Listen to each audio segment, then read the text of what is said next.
Welcome to the Daily Wrap-Up, a concise show dedicated to bringing you the most relevant, independent news as we see it from the last 24 hours. April 30th, 2020. Thank you for joining me today. Going to go over some of the things we've already been touching on over the last couple of days. Kind of a spread out show today, maybe a little bit shorter. We're going to be done aiming for right about an hour from now because we're going to be joining Brian at After Hours Live right after this show. Now, and the link will be in the show notes as usual for you to check out. Now, we're going to talk about some pretty important things that Whitney Webb is currently writing about. We're going to give you a little bit of a teaser about what we're going to be talking about in the coming days. Some pretty powerful stuff that some of the main part of the title there that's going to be pretty shocking for you, but shouldn't be surprising for those of you that are paying attention. This is, by the way, stuff that is documented information that DARPA is talking about themselves. But how much you want to bet just discussing the idea of something like this in a vaccine, even though that's what they're talking about, possibly could get you censored today. Seeing as how that's one thing we're going to talk about today is how another TLAV video was just censored. But we're also going to talk about more on the China discussion. A couple of really important things that have come up recently, such as more evidence now coming up from France. Again, another U.S. ally saying that they have evidence just like Italy and South Korea and Taiwan and seemingly everybody other than the U.S. government that wants to talk about this, that they're having evidence showing that this was happening in their country before. The timeline that we're being told, including the fact that they're showing that the actual evidence within that is proving that these are in fact two different things entirely. That what's going on in France right now and the timing that they had is not even from China. Let that sink in. Now, obviously that doesn't prove one of the theories that are floating around, but that definitely, if this study is correct, just demolishes the idea of the timeline and the narratives being forced in. Now, that, hypothetically speaking, that doesn't mean the timeline could have started way earlier and China is still guilty or the U.S. is still guilty. We just have to realize that all I'm trying to show you as of yesterday and today is that what they're trying to tell you with forceful certainty in the mainstream circles is completely unverified. But I don't know why that's even new. That's like the running theme for this entire show, from Iran to Venezuela to the government lies, and they tell you they have sources and they don't show you what they are. But yet we're here with the virus and everybody's blindly following it again. We're going to talk a little bit more on some things in regard to enforcement measures and some things that'll probably shock you, and some more things going on with Israel today that I think were really revealing. Things that are tied to Donald Trump's administration, back to the 2016 campaign, and interestingly enough, things that are popping up right now around other stories that I think are meant to distract you from what I think is the big bombshell in regard to, Israel Gate, not Russia Gate. But let's start off today with something that I wanted to share that Whitney Webb, Whitney asked me to share on the show in regard to Maria Farmer. Now, this is a tweet that she just put out. In a really heartwarming show of solidarity, Epstein victim Virginia Roberts has started a GoFundMe page. And by the way, the link to the GoFundMe is right below this tweet, and this will be in the show notes when I'm done. She has started, Virginia Roberts has started a GoFundMe page for another of his victims, Maria Farmer. As you know, the first one to go on record about what was going on, who is battling cancer right now, as Whitney mentioned in the previous discussions. And as she said, if you're able to donate, here's the link so you can check it out for yourself. Now, this is something that I hope that everybody out there can, not only just, it's the idea of solidarity in something like this, especially these are the kind of people that are being just ignored by the very mainstream circles and government officials who pretend that this is exactly who they would fight for. So just know that this is there. Big things are coming your way in the future with this story as well as many other things. We have, as you know, we already have other things in the works for the Epstein Part 2. Things are coming out your way in this regard. So if you can help these people out, please do. But I want to start off before that, or before the China coronavirus discussion to start off the show, to let you guys know that yet another TLAV video was just censored. And it's completely unsurprising which one they chose to focus on. And this is another one based on Whitney Webb's amazing research about the artificial intelligence plan that has become the coronavirus plan. And there's absolutely nothing in that that's even, every single thing we talked about is documented evidence in U.S. documentation, in their own plans, in their own legislation. This is stuff that is absolutely documented. And they claim that I violated they don't, of course, like usual, it doesn't give you just an ambiguous thing. You violated something within our community guidelines.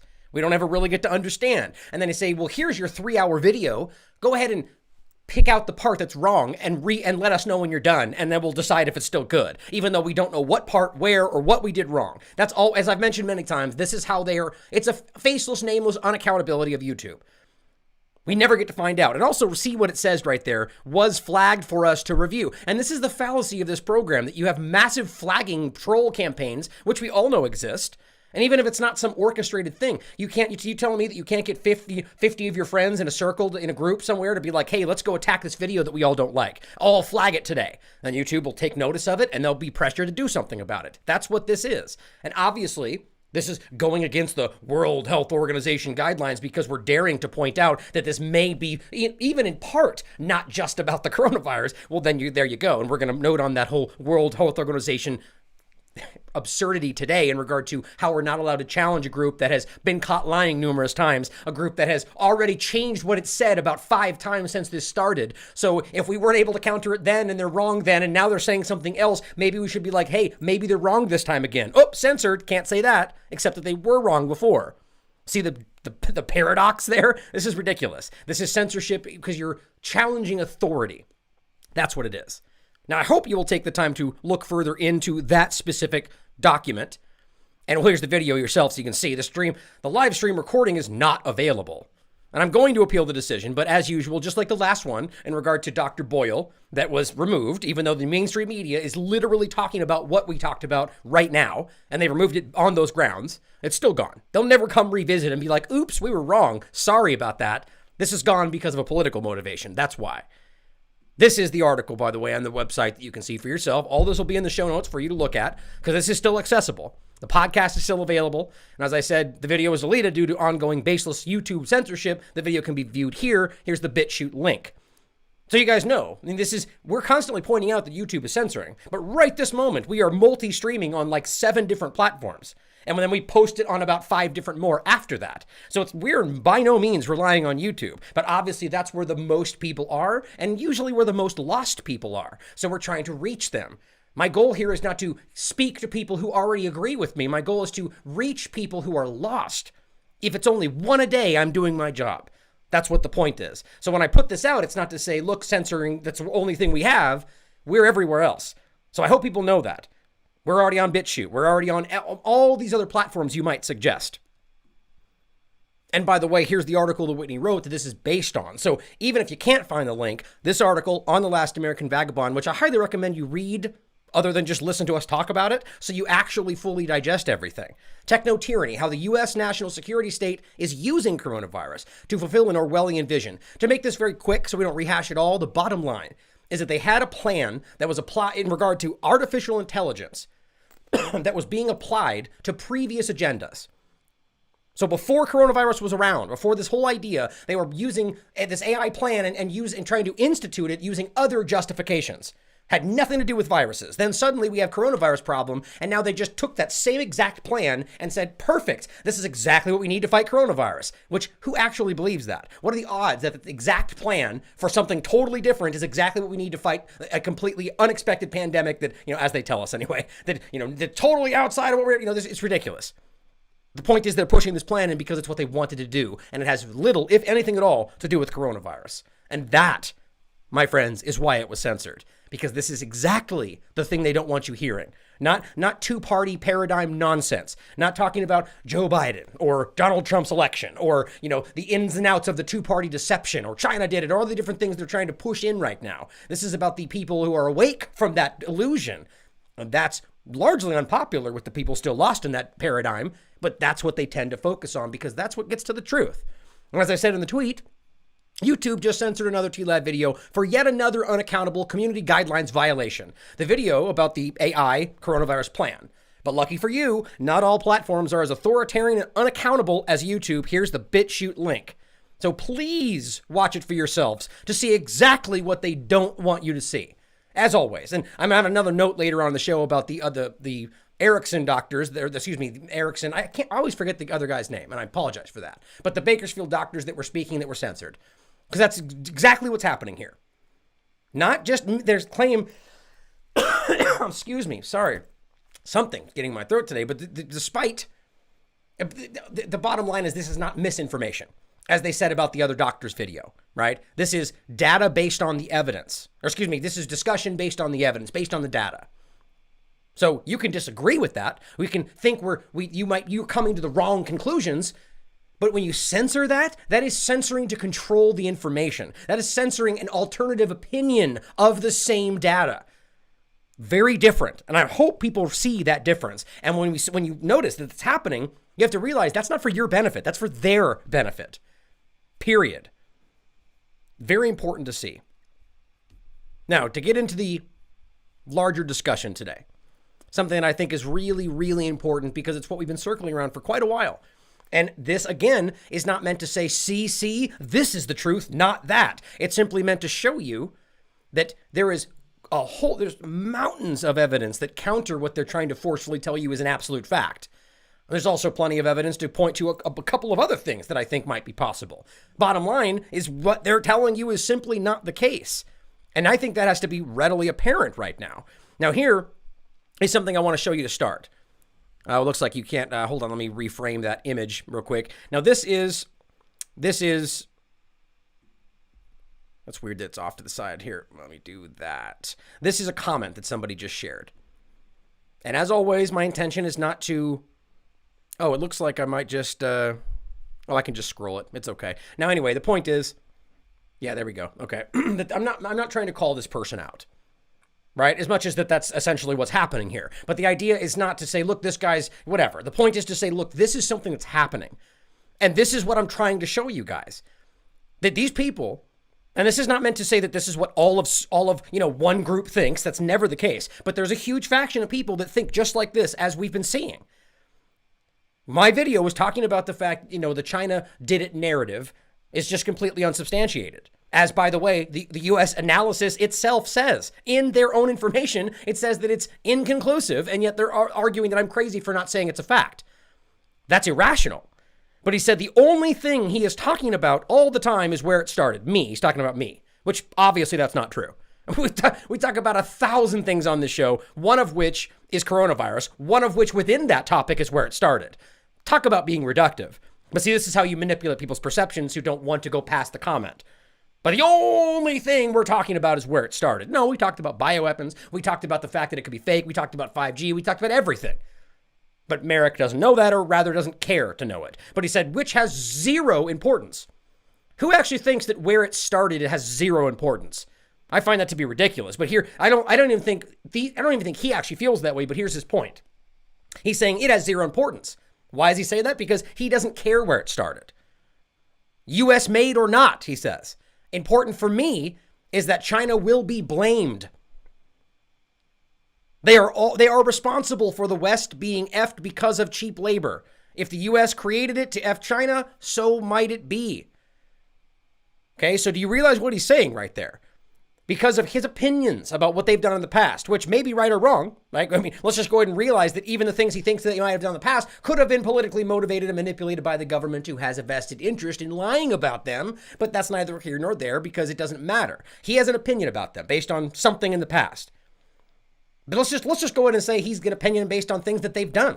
Because we know that China has been doing things to manipulate the U.S. and, they're in an economic war. So the point he's saying that he doesn't care about the facts of the data. He doesn't care about where it started. He doesn't care whether the U.S. made this. What's important for him is that China's blamed for it all because of what they've done before. Even if that means we're lying about it. They deserve it. I hope you guys can see what this is. Not everybody feels like this, but there are a lot of people that do. And they're the ones that are shouting you down. Not because they care about what's true or not, but because they've already decided that China deserves to be blamed. That's a pretty big thing to see, and it's happening everywhere right now. Now, here's the first big point. This is what we've been continually talking about in regard to this discussion. And yes, in regard to the origin part of this massive discussion. COVID-19 was already silently circulating in France before a virus arrived from China and Italy, according to their study. Okay, France being a staunch U.S. ally. One of the staunchest U.S. allies we're talking about here. So right off the bat, first of all, you could say, okay, well, the study could be mistaken. right? They could be influenced. They could be lying, which is always possible. And I think we always can acknowledge that. But the point is, this is a U.S. ally. So what are we talking about here? Whereas we're talking, there's so much evidence showing in the studies based on what they've found from mostly U.S. allies now that this was around before they claim it was even in December, even in November in many cases in China, which seems to counter the entire narrative. By the way, we've also shown numerous cases where in up to 4 months before this started, the Trump administration was aware of this, didn't do anything. We have all kinds of weird nuanced things throughout this whole story, such as the fact that we showed to you, as a matter of fact, on this show, that the military was very aware that flu vaccines, in fact, complicated coronavirus issues. They knew this. They did a whole paper on this long before all this. Not COVID-19, not SARS-CoV-2, but coronaviruses in general. So the cold, SARS, MERS, all of it. They said in their own study that using flu vaccines made it worse. And yet they then went on to say, everybody get the flu vaccine because coronavirus. Remember that? The World Health Organization, the US government, they all said it. Explain that for me. Right? So you tell me that they didn't know that their own study was there? You tell me that the military didn't know this? Maybe there's an explanation for that, but I hope you will think about how obviously ridiculous that is. But we have all of these things standing out. France saying it was there before. I just think this is something that needs to really shake you. Now, the virologist at the Pasteur Institute, this is in Paris, they've sequenced the genomes from samples taken from 97 French and 3 Algerian coronavirus patients, and this is between January 24th and March 24th. 97. So it's not just some haphazard thing. I mean, realize, first of all, that the doctors that got censored on YouTube, they tested 5,000 different people, and that was censored. Now, they're reporting that their findings are clearly showing, as by the way, again, are numerous others, which I really want to accentuate for you, that numerous other allies are saying the same thing, and we're pretending like it doesn't matter. But if China comes out and says the same thing, oh, this was around before that. Oh, China propaganda. Well, what do you have to say about all the U.S. allies saying that? Oh, we just ignore that. Interesting. But they're saying they're reporting that their findings were that the coronavirus outbreak in France is not connected to the cases imported from China or Italy. That's what they're saying. As another strain of the disease of unknown origin, they said, had already been infecting people in the country. Let me repeat that. Another strain of the disease of unknown origin had already been infecting people in the country before we noticed this was happening in China. Let that sink in. From France, from a U.S. ally. Now, if you were honest in an investigation, this would be something you would consider as the U.S. investigating, as opposed to just saying, we need to look in the Wuhan lab. That's the only thing we need to see because that's where it came from. I'm going to touch on that again in a moment too. But the idea, when if you're calling to look to the one place that you want to see so you can find evidence, that's confirmation bias. You're going to look and find what you want to find. If you were doing a broad investigation of all these locations and one of them was the Wuhan, that's different. That's not what's happening. That's not an investigation when all you want to do is see the one place that you've already called out and that you've already said is guilty. That's not an investigation. That's making happen what you want to happen, as they've done 100 times before this. Another strain of the disease of unknown origin had already been infecting people. They found that the dominant types of COVID-19, the viral strains in France, clearly differed from those that arrived from China or Italy, and actually belonged to another group or clad, they said, which is just another term for the group, like another cluster kind of a thing, right? Now, the virologist published, and this is actually, let me grab the paper for you guys so you can see it. Here you go. And by the way, as always, all these will be in the show notes when I'm done, so I hope you will read this stuff for yourself. They published this on BioRxiv. But it's not yet been peer reviewed. That's important. But there's a lot out there that hasn't been peer reviewed. You have to understand how politicized science is today. Not being peer reviewed definitely means something, but that doesn't mean you should dismiss it.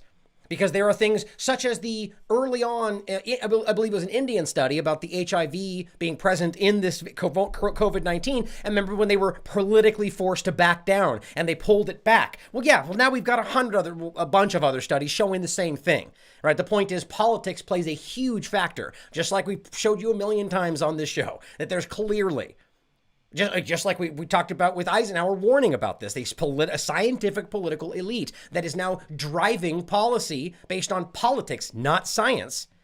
That's alarming. But just recognize that not being peer-reviewed is not something that means that you should just ignore it. Now it says, quote, we can infer, which, deduce, conclude from the evidence, not the same as it's infers, meaning you looked at the evidence and came to these conclusions based on evidence, not a suggestion, right? But it says we can infer that the virus was silently circulating in France in February, prior to the wave of COVID-19 cases in the country. That's a direct quote. Now, what I find very interesting is that the origins of this third strain were apparently unknown to scientists. Unknown, right? So now we have an unknown location for this other part that they can't figure out where it came from. And then they don't even understand the third strain.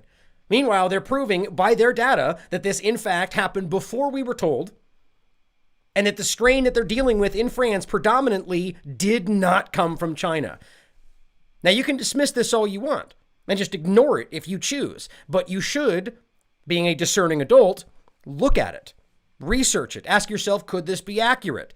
Seeing as how there's far more studies and information now saying this than the one or a couple that they're pointing to, like the one from Nature that says this is not man-made, or this is, not manipulated. That's what they keep pointing to. That one Nature study that says at the end, no, this is not man-made. This is completely organic. Everything else seems to be suggesting otherwise. Not to say that this study's doing that, but I'm saying that there's multiple studies countering the narrative and they just choose to ignore it, cherry picking their data. It's kind of interesting, wouldn't you say? But it's happening everywhere. I mean, everywhere. Now, as this is happening, as we're seeing the narrative completely challenged, as we're continuing to see the lies get, pushed forward, as we can see the evidence get ignored everywhere, constantly, day in and day out, we have to realize some of the more horrifying things that are being pushed into this because of these lies. Now, what I keep trying to say on this, as much as I am saying, in my opinion, and based on the evidence, that it's very clear that we are being lied to a certain degree. How much is up for you to decide, but I think it's very obvious. But as I keep trying to say, even if you think I'm crazy and think, well, it's completely real and this is the worst thing we've ever dealt with and we all have to be scared, even if you think that, even if that is the case, what we're going to talk about next is something that you should be concerned about, that is being forced in because of this, and it shouldn't be. Something that has no basis in science. I mean, everything we're going to talk about in this next part is something that has been tried to be pushed in before, just like the AI program we talked about. And suddenly now it's perfect for coronavirus. What do you know? Exactly what we've always been trying to do. Now they're going to push it as we have this new thing because coronavirus. No, it's what they've pretty much always been trying to do. This applies to all the things we're talking about, not just the AI programs. Everything we've been laying out have all been these plans from before. Medical martial law, biometrics, facial scans, all these things. And they're all happening now. Now, again, I don't want to go into too much of this for two reasons, because one, Whitney Webb's article is going to be coming out shortly about this, and I'm going to also have her on the show to talk about it. So I don't want to go in too deep, but I just want to give you a little teaser about what this is going to be about.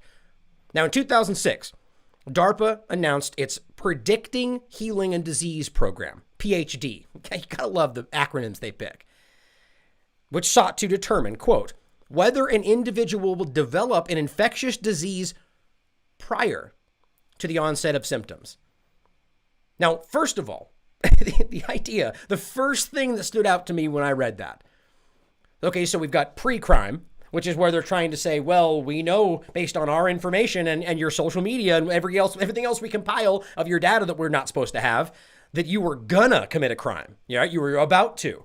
You were warned about, this idea that we're going to now be able to tell whether or not you were going to commit a crime, and that wouldn't be abused in any way, right? They wouldn't come in and kick my door down because I'm saying things they don't want me to say and say, well, our data showed that you were about to do this. You clearly have an authority issue. Clearly we can see how that can go. That's something that we've already talked about. Whitney's written about that as well. Pre-crime is absurd, not only just wildly unconstitutional, but coming from a government that has abused damn near everything we've ever been put in front of them. We shouldn't be even considering something like that. But now we're talking about what I would argue is pre-crime for medicine. The idea that we're talking about something where they're rolling out a program, or at least they're discussing a program, and this is 2006, which we're going to get to, we're talking about today, a program that is ultimately talking about being able to figure out if you are about to get sick, right? Think about how that applies to today. They're telling people to stay inside, keep your distance, social distancing, right? And now we're saying, well, you need your vaccine cards, that's on the table to be able to come back to society. Well, once this all kind of goes away, if it ever does, the idea will then be the 9/11, residue, as it were, in regard to coronavirus, where suddenly it's just, well, we always got to be prepared for if it comes back. Bill Gates says pandemic 2 is right around the corner. So now you're going to have this program where they say, well, based on our data on your social media and our biometric and heat scans of everybody in the world, since we're all doing that now, we can tell that you're about to get sick. And maybe that just so happens to do with something that I'm talking about online. And maybe it's because we cracked a big story that we're about to talk about. And you look like you might have a fever. Got to go to jail just so we can treat you. Now that may seem ridiculous to people. And it is ridiculous, but it may seem irrational to people. Understand that this is exactly, historically speaking, what has happened. They've implemented a program, abused it to the T, exactly like we've warned about. And then ultimately they'll end up standing on that same thing and pointing back to the same, as if it's a success, because the same thing that they pretended they were stopping, like for instance, if they take you in for this program, and they say, well, you look like you might be getting sick. We need to treat you. And then they put out whatever vaccines or whatever they want to forcefully give you because now it's not your choice. And then when you ultimately don't get sick, they can say, hey, it worked. It succeeded. How would you ever know? Think about that. That is what I'm talking about. Now, for those that think this is crazy, just bear with me. Now, it says the PhD program, the Predicting Health and Disease program, planned to accomplish this by identifying changes in the baseline state of human health through frequent surveillance. So this is the medical martial law surveillance network that they're building right now. And by the way, this is in 2006. They were already trying to do this, and now COVID-19, hey, perfect for them to do. Perfect for their previous agenda to apply now. Frequent surveillance with a specific focus on viral upper respiratory pathogens. Isn't that interesting? So in 2006, all those years back then, they were already planning specifically to track a viral upper respiratory pathogen. It's almost like they saw it coming, right? 3 years later, 2010, DARPA funded researchers at Duke University, creating the foundation for this tool, which would use genetic analysis of blood samples to determine if somebody is infected with the virus before they show symptoms. So you just, take their word for it. Reports at the time claimed that these preemptive diagnoses would be transmitted to a national web-based influenza map available via smartphone. This is 2010, guys. Exactly what they're rolling out right now. Contact tracing, right? But with the momentary omission of the pre-crime medical aspect, right? Now, following the creation, and the point being, this isn't hypothetical. This isn't a conspiracy theory. This is DARPA's own documentation. This is what they're working on. Now, you could argue whether or not that's being used now, but this is the point. This is what's being rolled. Now, following the creation of DARPA's BTO in 2014, which is this is the specific program that we're talking about. This is the BTO is I forgot to grab the name. It's the acronym. I'll follow up on that. But this is, you guys will see when we talk about this in the future. It's biological, technical something. It's the name of the group we're talking about. I just pulled the caption here so I could read it to you guys. But following the creation of DARPA's BTO in 2014, this particular program gave rise to the in vivo nanoplatforms program. Now, even just the name of something like that obviously makes the, conspiracy theorist accusers go wild, right? Oh, nanotechnology, oh, vaccines that are going to, like that's so out as they're literally talking about this on their own documentation. Now, the diagnostics branch of that program, abbreviated IVN DX, quote, investigates technologies that incorporate implantable nanoplatforms composed of biocompatible, non-toxic materials in vivo, in life, or, that's the broad translation, sensing of small and large molecules of biological interest. Multiplexed detection, it says, of andalites at clinical relevant concentrations. This is from their own quote. An external interrogation of the nanoplatforms without using implanted electronics for communication. So basically saying that this is some external interrogation of these implantable nanoplatforms. Something, bottom line, something that could be via vaccine. This is what it's all about. Interrogation of these platforms without using implanted electronics. So from outside your body. But it's all for your protection, right? Because they just want to make sure that you're not sick. That's the argument. Now, past reports on the program describe it as developing classes of nanoparticles to sense and treat illness, disease, and infection on the inside. Ignoring all the other things it could potentially be used for. It's just for your safety. Now, the tech involves implantable nanoparticles which sense specific molecules of biological interest. That's their quote. Now, DARPA's IVN program has since helped to finance and produce. This is the part that just blew me back. Quote, soft, flexible hydrogels that are injected just beneath the skin to perform monitoring and sync to a smartphone app to give the use immediate health insights. I mean, this is science fiction type stuff. Am I wrong? I mean, this is the kind of thing that really, this is one of the links from the article itself. Soft, flexible hydrogels that are injected just beneath the skin to perform monitoring and that sync to a smartphone app. This is a product currently marketed and created by the DARPA-funded and the National Institutes of Health-funded company, Profusa, which has received millions upon millions from DARPA in recent years.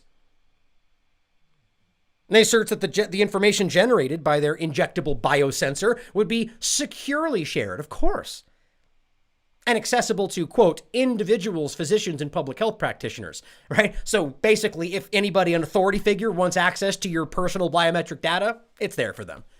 Because who would ever assume that a public official, an authority figure, would have, nefarious intentions? That's never happened before. And the current push, as she points out, for a national contact tracing system based on private health data is likely to expand the data sharing, conveniently fitting with DARPA's years-old goal of creating a national web-based database of preemptive diagnoses. Preemptive. Now, does anybody else see how alarming that is? Coming from a group that, preempt, to be able to tell you that you're gonna get sick and we need to treat you now because you're about to. We're at a point where people are flipping out, and rightly so, about potentially being forced to take current vaccines. And now we're talking about things with injectable nanoplatforms, and on top of that, potentially soft, flexible hydrogels that are injected in order to monitor you. This syncs with your app. Cool. This is crazy stuff. And this is happening right now. Now, she points out, Profusa is also backed by Google, which is intimately involved in new mass surveillance contact tracing initiatives, as well as two different Chinese biotechnology venture capital arms, and counts former state majority leader William Frist among its board members. Now, think about that for a moment. As everybody on one side of this argument is just wringing their hands over the fact that there's one connection out of 100 that they're pointing to about how China's tied to Fauci or whatever they're trying to make, reductive about that one thing. Even though it's not just Fauci, it's the U.S. government, and it was their material that they gave, and they're tied in with the creation of that lab. And it's just so nonsensical to be like, Fauci did this with them, and that's the only suspicious part about that whole narrative. Clearly, the U.S. government is aggressively tied in with everything that was going on in that lab. That is U.S. government research. As Dr. Buttar said on this show, no matter where it came from, the U.S. government is responsible for this. That's bottom line. That was his quote.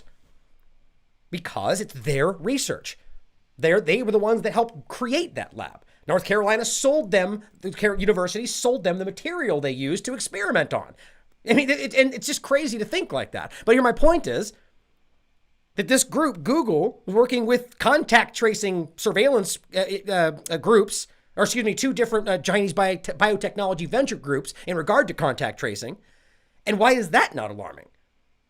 right? I mean, the point is that there are Chinese groups that aren't necessarily tied to the Chinese government, just like there are American companies that aren't necessarily tied to the American government. Obviously, we know that both those governments are aggressively trying to make that just not the case, where they obviously are controlling basically everything that goes on, but that is the case. There are groups like that. So having that tied could mean something, or it could not. But I find it interesting that where people are willing to point out the one that they want you to see. Meanwhile, as I'm trying to show you, there are a million different connections. Not really a million, but a lot. Even in regard to money and funding research. So if that is such a huge, shocking bombshell smoking gun point that money was given to them for this thing, why don't we care about all the other ones? Because that then makes that thing look like less severe than it really was. Seeing as how that it was, millions of dollars over a long period of years that really just is nothing in the long scheme of things in the larger research that's being done involving the U.S. government. But the company also has considerable overlap with the diagnostic company Cepheid, which recently won FDA approval for its rapid coronavirus test and was previously awarded lucrative government contracts to detect anthrax in the U.S. postal system. Now, as of past March, Perfusa again won DARPA funding to determine if their injectable biosensors can predict future pandemics. That's what we're talking about, right? This is what we're talking about. This is not hypothetical. This is not science fiction. This is happening now. Yet we're still called crazy when we talk about this and say we should be concerned. Oh, you're a virus denier, right? It's always reductive. Just like all the other things of the past, right? When you say, hey, maybe we shouldn't be going to war with, over here in Syria. Oh, then you're a Russia shill because not war in Syria is what Russia wants.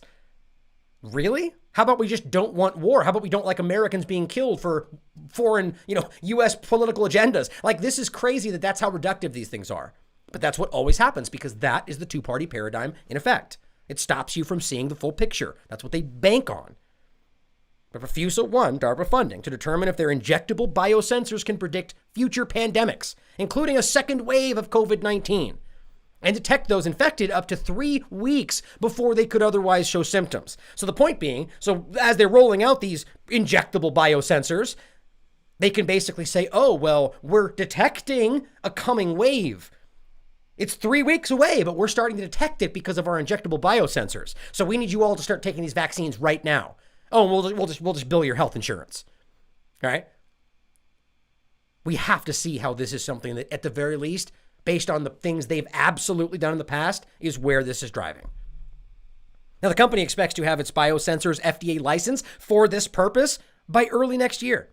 About the same time a coronavirus vaccine is expected to be available to the general public. I guess that's just a coincidence, though, right? It usually is just one of those weird, rare coincidences, right? Never ends. These things are always happening. And the mainstream media and the people that are lost in one side of that two-party paradigm are the ones that keep the masses from really seeing it because they shout you down because you don't agree with their specific reductive narrative that applies to one side of a false two-party paradigm. That's what it is. And that's every time we do this, we're trying to wake those people up, trying to shake them free from their comforting suffocation. That's what it is. It's slowly killing you. Got to try. But moving on to other points in this that are incredibly important. This is out all over the place today. U.S. spies see no human role in making or modifying coronavirus. But this is the intelligence community, right? But why would anybody even care today what they have to say? I mean, historically speaking, they have lied to us more than they've told us the truth. Why in the world would people even go, oh, okay, we should trust them? Why do we even care what their opinion is when we know that it's by far politically motivated? I mean, that seems like basic logic. Regardless, I think it's absurd that we're staring at so many different studies that show that there is evidence of manipulation. We have the drafter of the U.S. Biowarfare Act that they still use today, who is saying the same thing. We have the discoverer of HIV saying the same thing. Basically, the experts they would otherwise tell you to listen to, they're just ignoring right now because they don't want that to be the case. But yet, nonetheless, they come out and say, we see no evidence of that, except that we know it's from Wuhan and China did it, and we need an investigation in that one location. That's it. despite all the other things we've shown you.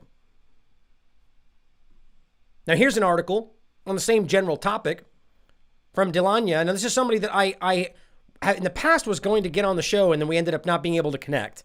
People have been trying to get me to connect with her again. She did great research in regard to a lot of different things, actually, in regard to weapons trafficking, in regard to biowarfare. But this is in regard to foreign policy. But this is specifically about something that you might find interesting. Project G2101.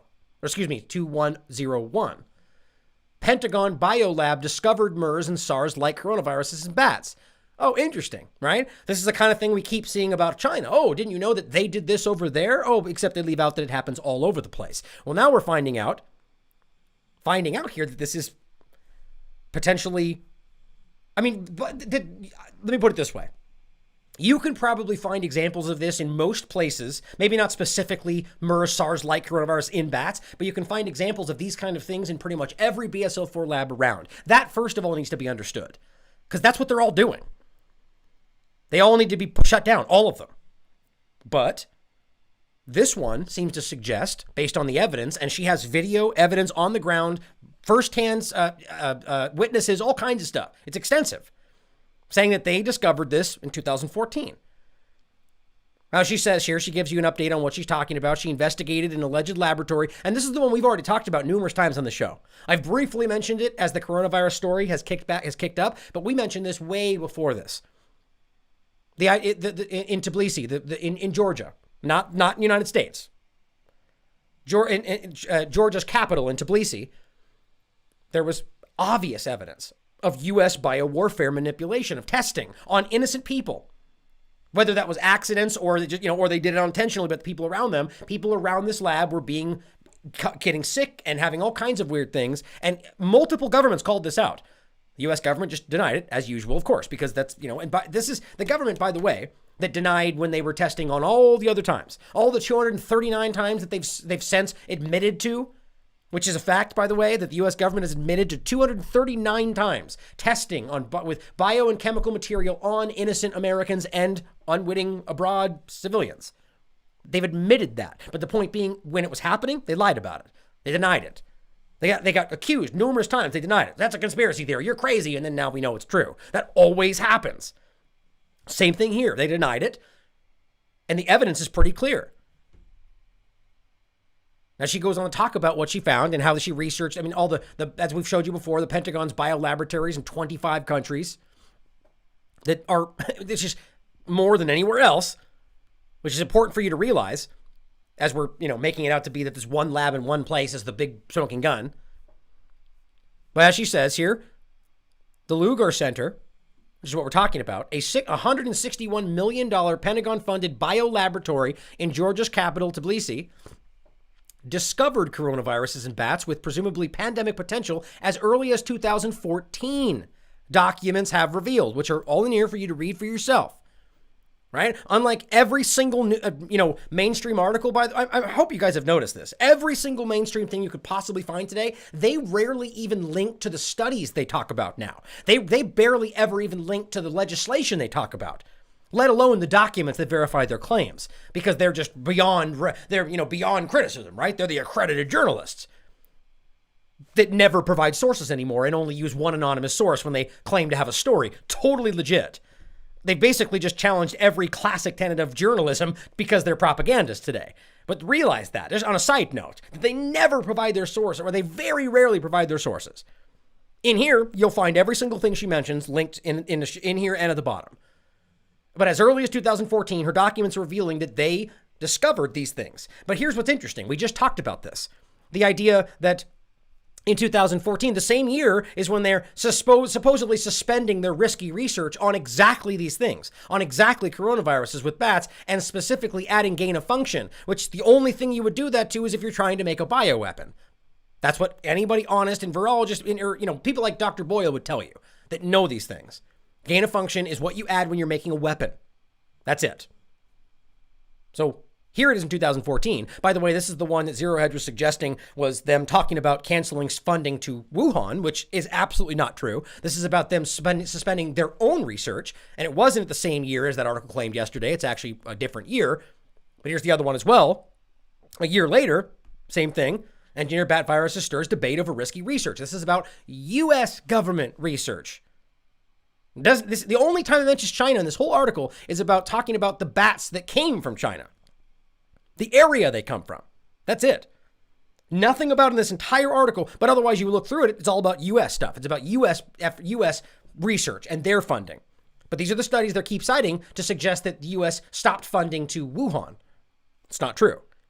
I'm not saying they didn't stop funding. I'm saying these studies don't say that. The funding has been on there, been going on for a long time. And the point is, when they said this and said, oh, we don't want to do this anymore, the point is they went on to start funding in other places. Why? Because they knew it was too dangerous to do where they were, even though they continue to do it anyway. They wanted to do it elsewhere. So is it too risky to do, or just too risky to do where you can be caught for it? That's what ultimately happened. And here's what this ultimately shows, right? That they, in 2014, discovered this. Furthermore, in 2018, so it continued. So they canceled it because it's way too risky, but they keep doing it. The Pentagon launched a $2.9 million program at the Lugar Center. This is my point. So they just moved it abroad, which is why, presumably, they started funding research in the Wuhan lab. Why the North Carolina University sold them the material they used to create these things. I mean, I don't know why all these ties back to the U.S. government are completely ignored as if that means nothing. It could mean nothing, or it could mean everything, but yet they're completely ignored. Either way, they went on to open new places, such as Tbilisi in Georgia, to create the same things that they said were way too dangerous to do. Studies on coronaviruses in 5,000 bats collected in Western Asia. Now, coincidentally, it says the same Pentagon contractor tasked with the U.S. DoD bat research program, EcoHealth Alliance, in the USA, also collected bats and isolated coronaviruses along with Chinese scientists at the Wuhan Institute of Virology. Guys, understand what that says. And this is what I've been constantly pointing out. This is not just here's some money, go do something and we'll touch base later, right? This is the EcoHealth Alliance also collected bats and isolated the viruses along with their scientists at the lab. They were there. They were participating. So at the very least, can't we then be like, well, maybe they're the ones that accidentally leaked it. Maybe they're the ones that left it there intentionally to blame them. I'm not saying there's evidence of that. I'm just saying, why can't we think that that's a possibility, seeing as how this government's done it before? And on top of all of that, that there is no evidence yet, verifiably, that this is where it started. And again, this is what's so crazy. As their own documentation says, it's inconclusive. There's all kinds of people right now. Oh, yeah, Chinese shill. Look at this guy, Chinese shill. As the documentation that I'm showing from their government that they're pointing to says it's inconclusive. Do you realize how ridiculous that is? But they're going to continue to say it because I'm the crazy one. And even more ridiculous, here's the point, is let's say tomorrow it's proven that China did it. I'll start showing, oh, there you go. Here's the proof. China did it. And there's the proof. And they'll go on for the next week to say, oh, he's wrong. He got caught. It's like that in their mind, they create a false reality of what's going on. I'm simply waiting for the proof, as you all should be doing, as anybody honest should be doing. Now, EcoHealth Alliance received a $3.7 million grant, as you know, from the National Institute of Health to collect and study coronaviruses in bats in China from 2014 to 2019. Okay. So not only did they give them money, but they were working in the lab. And this wasn't Fauci giving him money from his own account. Okay, this was the U.S. government, and Fauci was the head of the National Institute of Health. That's the point. So to pretend like it's only him is insultingly reductive.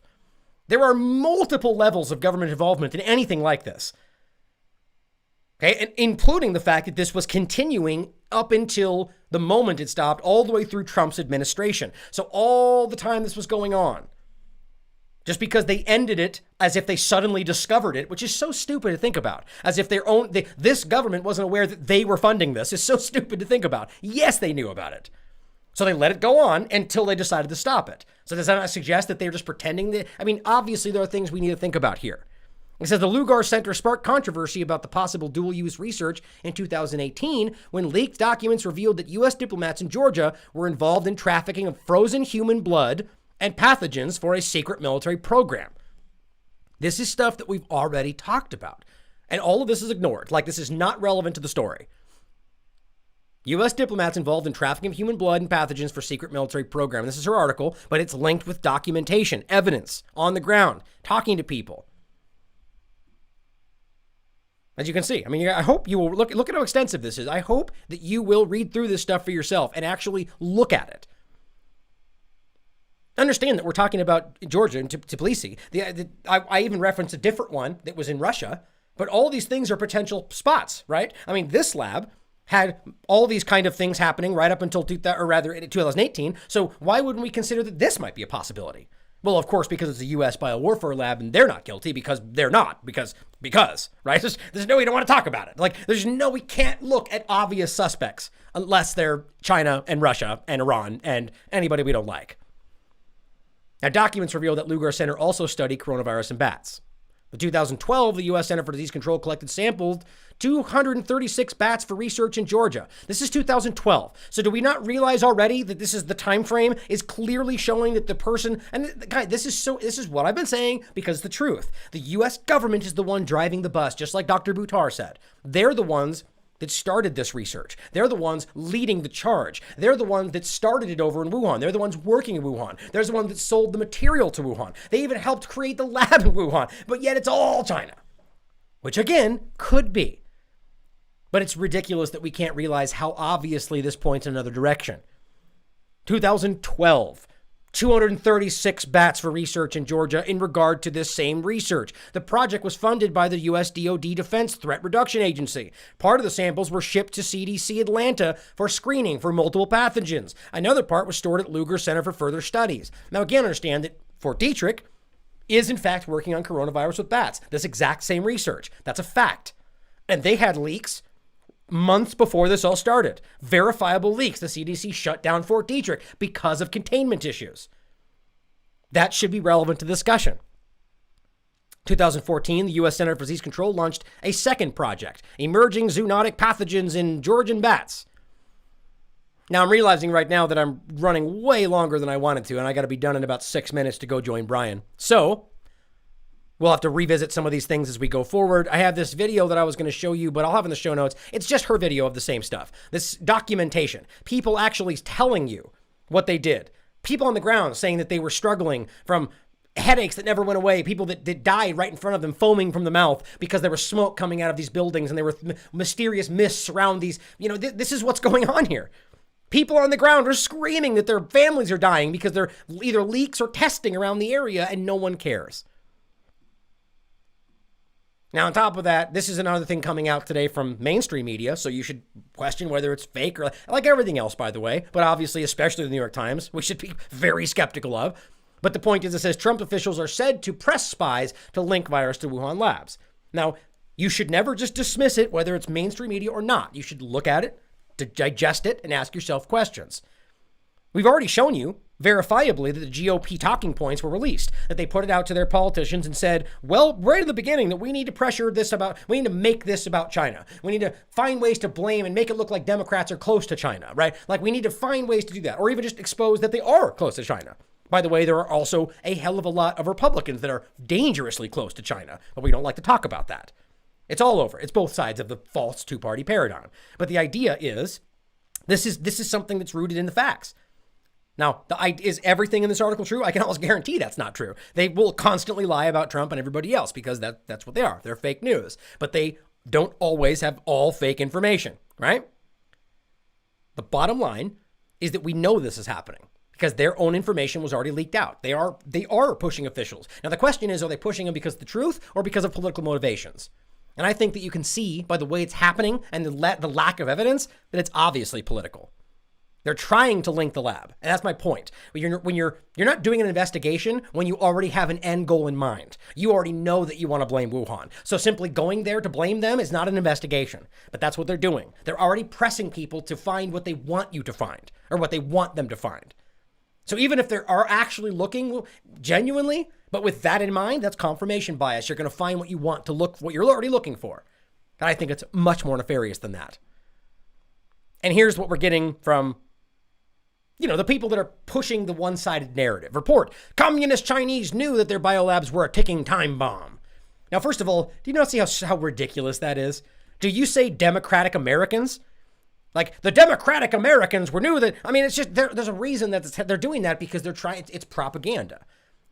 Now, I'm not saying that I agree with communism. I don't agree with democracy. I think that all governments are a problem here.